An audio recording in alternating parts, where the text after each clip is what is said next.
Good morning बच्चों। तो बेटे हम डिस्कस कर रहे थे class 10th maths NCERT series, जिसमें हम दो चैप्टर डिस्कस कर चुके हैं, रियल नंबर और पोलिनोमियल्स। आज हम तीसरा चैप्टर डिस्कस करेंगे जिसका नाम है pair of linear equations in two variables. तो हम स्टार्ट करते हैं हमारा आज का chapter pair of linear equation in two variables. तो सबसे पहले हम जानते हैं कि इस चैप्टर का मतलब क्या है। आपने लास्ट चैप्टर पोलिनोमियल में ये देखा होगा कि वेरिएबल हम किसे कहते थे, जो मैथ्स में ये अल्फ़ाबेट लिखे रहते, X Y Z A B, इन्हें हम कहते हैं वेरिएबल, यानी कि इनकी वैल्यू वेरी होती रहती है। उसके बाद इक्वेशन क्या होता है और लीनियर क्या होता है। हमने लीनियर पोलिनोमियल किसे कहते थे, आपने पोलिनोमियल चैप्टर पढ़ा है ना अच्छे से, तो आपको पता होगा कि हम लीनियर पोलिनोमियल किसे कहते थे, जिसकी डिग्री 1 हो, जिसकी डिग्री 1 हो। और डिग्री क्या होती थी पोलिनोमियल की, वेरिएबल की हाईएस्ट पावर, यानी कि जो भी वेरिएबल आपको लिखा मिलेगा इस चैप्टर में, तो वो एक्स और वाई इन्हीं की फॉर्म में लिखा मिलेगा, क्योंकि उसने कहा है कि लीनियर लीनियर यानी कि इनकी डिग्री 1 होगी। और इक्वेशन का मतलब होता है इक्वल टू, यानी कि अगर किसी पोलिनोमियल को हम इक्वल टू करके लिख देते हैं तो उस पोलिनोमियल को हम इक्वेशन कहेंगे। जैसे हम कहें 2x क्या है, एक पोलिनोमियल, और मैं लिख देता हूँ 2x इज इक्वल टू 2, ये क्या बन गई, एक इक्वेशन। तो अब मैं उम्मीद करता हूँ कि आप समझ पाए होंगे कि लीनियर का मतलब क्या होता है, इक्वेशन का मतलब क्या होता है, वेरिएबल का मतलब क्या होता है, टू का मतलब होता है दो, ये आपको पहले पता ही होगा। पेयर का मतलब होता है कि हमने दो इक्वेशंस लेनी है। पेयर यानी कि दो चीजों के पेयर बनता है, एक चीज का तो पेयर बनता नहीं। तो यानी कि इस चैप्टर में जो टर्म्स लिखी हुई हैं वो आपको समझ आ गई होंगी, ऐसी मैं उम्मीद करता हूँ। तो देखो अब हम लिखते हैं इसको, कैसे लिखेंगे मैथ्स में ये सीखते हैं। तो इस चैप्टर का मतलब आपको हल्का फुल्का क्लियर हो गया होगा, कंप्लीट अब मैं आपको लिख के दिखाऊंगा इक्वेशंस तो क्लियर होगा। उसने हमें कहा दो वेरिएबल होने चाहिए, तो मैंने वेरिएबल मान लिए बेटा एक्स और वाई। एक्स का कोफिशिएंट हो गया ए, वाई का कोफिशिएंट हो गया बी, बीच में लगा दिया मैंने प्लस का निशान, और इसको इक्वल रख दिया हमने सी के। सी क्या है, कांस्टेंट। तो अब आप देख पा रहे हो इसके अंदर दो वेरिएबल हैं, दोनों की पावर 1 है, लीनियर भी है ये, और इक्वल टू लिखा हुआ है तो इक्वेशन भी है। तो ये हो गई आपकी linear equation in two variable. अब उसने कहा कि इनका पेयर होना चाहिए। अगर इनका पेयर होना चाहिए तो पहली इक्वेशन में लिख देता हूँ a1x b1y इक्वल टू सी, दूसरी में लिख देता हूँ a2x plus b2y is equal to C, इसको हम c1 नाम दे देते हैं, इसको c2।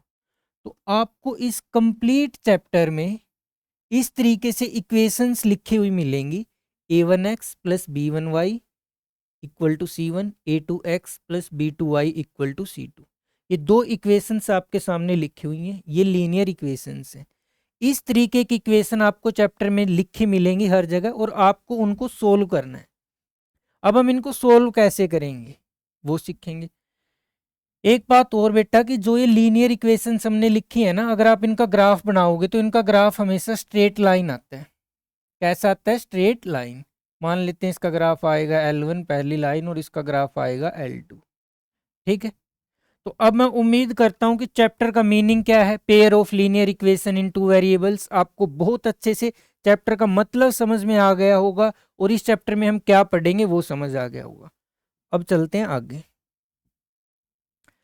आगे हमें कहता है कि graphical method of solution of a pair of linear equation. अब हमारे पास दो इक्वेशन थी।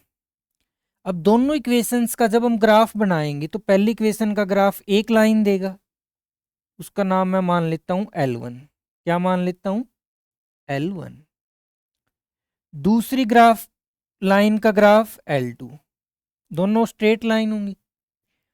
तो अब आप एक बात देखो, ये लाइन किस तरह से हो सकती है, या तो एक ये लाइन होगी, एक ये लाइन होगी, दोनों लाइन एक पॉइंट पे कट करें, या तो ऐसे कट कर सकती है, या हो सकता है एक लाइन ये हो गई, दूसरी लाइन इसके ऊपर ही आए, एक लाइन ये होगी।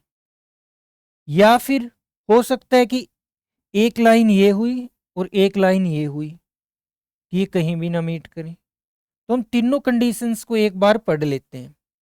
अगर ऐसा होता है कि दोनों लाइन किसी एक पॉइंट पे कट करेंगी, तो हम बोलेंगे कि उसी पॉइंट पे इस लाइन का सॉल्यूशन एग्जिस्ट करेगा, और हम बोलेंगे कि इस लाइन का, इस इक्वेशन का यूनिक सॉल्यूशन होगा। कैसा सॉल्यूशन होगा? यूनिक। और अगर दोनों लाइन एक दूसरे के ऊपर आती हैं, जैसे एक लाइन ये एक लाइन ये, तो इनके बीच में कितने पॉइंट्स होंगे? तो आप कहेंगे सर इनके बीच में तो बहुत पॉइंट्स होंगे। मैं पूछूंगा कितने होंगे, तो आप कहेंगे सर ये तो बहुत ज़्यादा हो सकते हैं, यानी कि इनफाइनाइटली मैनी। तो इसमें सॉल्यूशंस कितने आएंगे? Infinitely many solutions.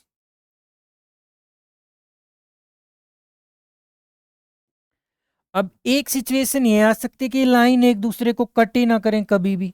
एक लाइन इधर जा रही है, एक लाइन इधर जा रही है, यानी दोनों लाइंस के आपस में बने ही ना बिल्कुल भी। तो आपस में बिल्कुल भी नहीं बनेगी तो क्या होगा? कोई सॉल्यूशन ही नहीं निकलेगा, तो नो सॉल्यूशन।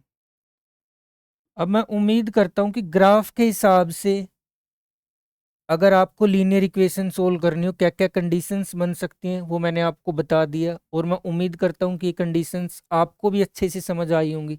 एक बार हम इनको रिवाइज कर लेते हैं जो हमें ऊपर लिख के दिया हुआ है। ऊपर हमारे पास यही लिखा है कि इंटरसेक्ट एट वन पॉइंट। अगर दोनों लाइन एक पॉइंट पे कट करेंगी तो यूनिक सॉल्यूशन होगा और कंसिस्टेंट होगा। जो जहाँ पे सॉल्यूशन निकलेगा यूनिक निकले, एक से ज़्यादा इनफाइनाइटली मैनी निकले, उन्हें हम बोलेंगे कंसिस्टेंट। ठीक है, और जहां सॉल्यूशन नहीं निकलेगा उसे हम बोलेंगे इनकंसिस्टेंट। ये वर्ड्स भी आपने ध्यान रखने हैं। अब दूसरा केस बनता है कि एक लाइन के ऊपर ही दूसरी लाइन आए, तो ऐसे केस में क्या होगा? इनफाइनाइटली मैनी सॉल्यूशंस एग्जिस्ट करेंगे। तीसरा केस हो सकता है कि दोनों लाइन एक दूसरे के पैरेलल आए। अगर दोनों लाइन एक दूसरे के पैरेलल आएंगी तो नो सॉल्यूशन, यानी कि कोई सॉल्यूशन नहीं निकलेगा, और इस केस को हम कहेंगे इनकंसिस्टेंट। ये हमने सीखा कि लीनियर इक्वेशन का पेयर आपको दे रखा हो, आप जब ग्राफ बनाएंगे दो लाइंस बनेंगी, तो वहां से सॉल्यूशन आने की क्या क्या पॉसिबिलिटी है। इसके बाद हम देखते हैं कि अब ऐसा तो है नहीं कि हम हर क्वेश्चन में ग्राफ बना के देखें। तो अब हमें क्या होगा कि हमें दो लाइंस दी हुई हैं, सॉरी दो इक्वेशंस दी हुई हैं, a1x plus b1y plus c1 equal to 0, a2x plus b2y plus c2 equal to 0। अब हम क्या करेंगे? अब हम ग्राफ बना के तो देखेंगे नहीं हर एक इक्वेशन का, तो हम ना a1 बाय a2 की वैल्यू निकाल लेंगे अलग से। a1 x का कोफिशिएंट है, a2 नीचे वाले x का, और फिर निकाल लेंगे b1 बाय b2 की वैल्यू, फिर निकाल लेंगे c1 बाय c2 की वैल्यू, और यहां से आइडिया लगाएंगे कि इन इक्वेशंस में क्या क्या सॉल्यूशन एग्जिस्ट करते हैं।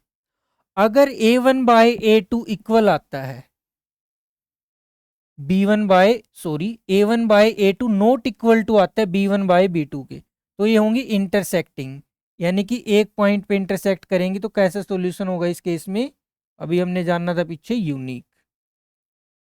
एक हो सकता है कोइंसिडेंट कि a1 by a2 equal to b1 by b2 आई equal to c1 by c2 आई। तो इस केस में कितने सॉल्यूशन आएंगे? आप कहेंगे sir infinitely many solution exist करेंगे। अब तीसरा हो सकता है कि दोनों लाइन पैरेलल हो, किसी भी पॉइंट पे मिले ही ना जाके। अब लाइन किसी भी पॉइंट पे नहीं मिलेंगी तो क्या कोई सॉल्यूशन आएगा? आप कहेंगे सर नहीं।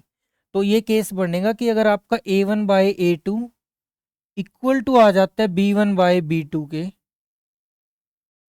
और फिर इक्वल ना आए c1 बाय c2 के, अब आप इन्हें याद कैसे रखेंगे? देखो, आप किसी व्यक्ति के पास गए तो कोई पर्सन आपको पहली बार में ही ना बोल दे, तो एक सौ यानी कि a1 by a2 not equal to b1 by b2 आया, पहली बार में भी आपको ना बोल दे, तो इसका मतलब है कि वहां से आपका कोई एक ही सॉल्यूशन आएगा, और वो ये होगा कि उसने ना बोल दिया। ठीक है।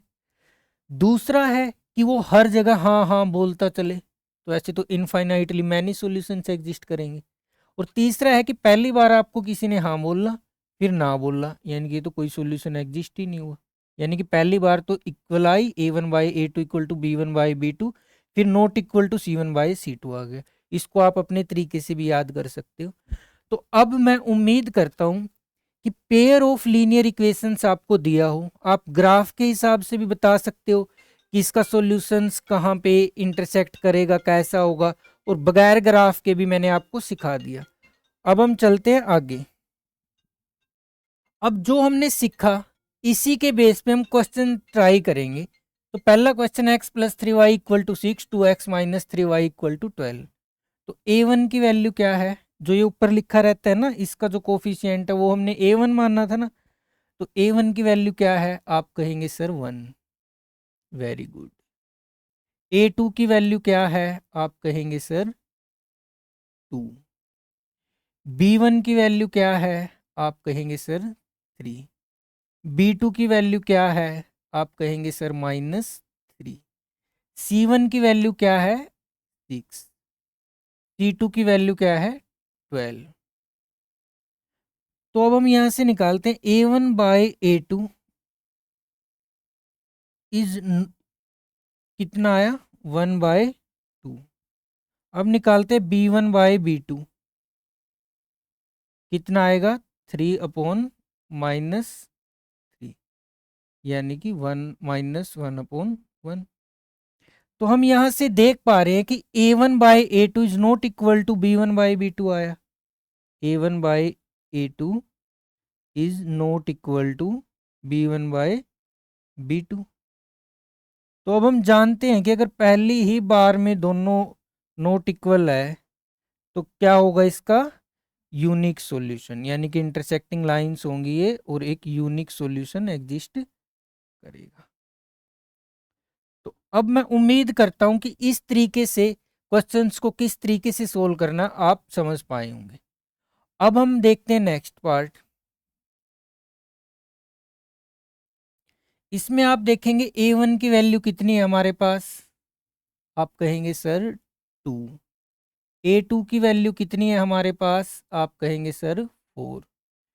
b1 की वैल्यू कितनी है हमारे पास, आप कहेंगे सर 3। b2 की वैल्यू कितनी है हमारे पास, आप कहेंगे सर 6। c1 की वैल्यू कितनी है हमारे पास 1। c2 की वैल्यू कितनी है 2। तो अब आप यहां से देख रहे हो a1/a2 इक्वल टू b1/b2 और इक्वल टू c1/c2 आ रहा है। 2/4 कितना आएगा 1/2। 3/6 कितना आएगा 1/2 और ये है ही 1/2। तो आपने देखा ये तीनों इक्वल आए। अगर तीनों इक्वल आते हैं तो क्या पॉसिबिलिटी बनेगी, infinitely many solution. Infinitely many solution. तो ये था बेटे आपका चैप्टर 3 का बेसिक कंसेप्ट। इसी के बेस पे हम आपकी एक्सरसाइज 3.1 कंप्लीट सोल्व करेंगे। एक बार हम जल्दी से इनका रिवीजन ले लेते हैं कि इसमें हमने क्या सीखा। सबसे पहले हमने सीखा pair of linear equation in two variable का मीनिंग क्या है। उसके बाद दो इक्वेशंस दे रखी हैं, ग्राफिकल हम किस तरीके से निकाल लेंगे कि इसके कितने सॉल्यूशंस होंगे। अगर वो लाइंस एक पॉइंट पे इंटरसेक्ट करती हैं यूनिक सॉल्यूशन होगा, एक लाइन के ऊपर ही दूसरी लाइन आती है तो कोइंसिडेंट लाइन होगी, इनफाइनाइटली मैनी सॉल्यूशंस एग्जिस्ट करेंगे। अगर दोनों लाइन पैरेलल आती हैं एक दूसरे को कहीं भी कट नहीं करती, नो सॉल्यूशन होगा। उसके बाद हमने देखा कि अगर हमें दो इक्वेशंस दी हुई हैं बगैर ग्राफ के, कैसे कि a1/a2 not equal to b1/b2 आ गया तो एक सॉल्यूशन होगा, a1/a2 equal to b1/b2 equal to c1/c2 आ गया तो इनफाइनाइटली मैनी सॉल्यूशंस होंगे। a1/a2 इक्वल टू b1/b2 आ गया but not equal to c1/c2 आ गया तो कोई सॉल्यूशन नहीं होगा। ये थे हमारे chapter 3 pair of linear equation in two variable exercise 3.1 के कंसेप्ट। नेक्स्ट वीडियो में हम एक्सरसाइज 3.1 डिस्कस करेंगे। Thank you.